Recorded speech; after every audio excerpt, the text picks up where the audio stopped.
on this episode of Who Done It? My cookies! So Brooksy, can you tell us what happened? Well, earlier I baked some delicious chocolate chip cookies, but then just a little bit ago I walked back into the kitchen and they were completely gone. Okay, do you have any suspicions? Well, it would have to be one of my roommates.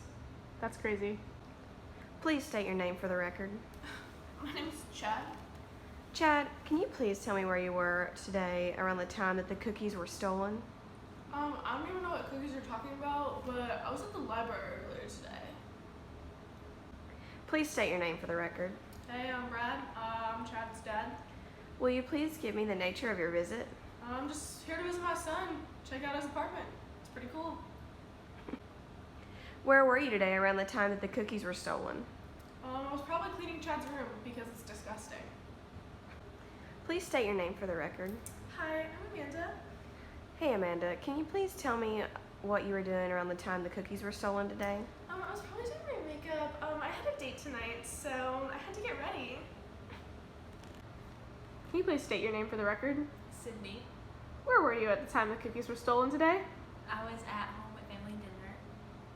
Alright. Time to collect evidence. Now that we're back at the lab, let's review the evidence. Brooksy has her cookies stolen. These are the suspects. We have Chad, Chad's dad Brad, Amanda, and Sydney. So let's look at the first locus. This is the sample DNA that we've taken from the crime scene. We've got the victim, Brooksy's DNA, Chad's DNA, Brad's DNA, Sydney, and Amanda's DNA, which they have all willingly given us. So let's start comparing.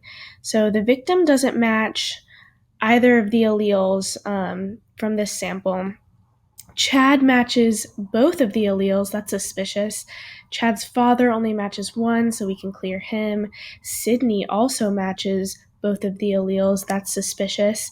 We've got Amanda matching neither of them. So we can clear Amanda, we can clear Chad's dad, and we can clear the victim from this crime. But we need to take a closer look at Chad and Sydney. So let's review another locus.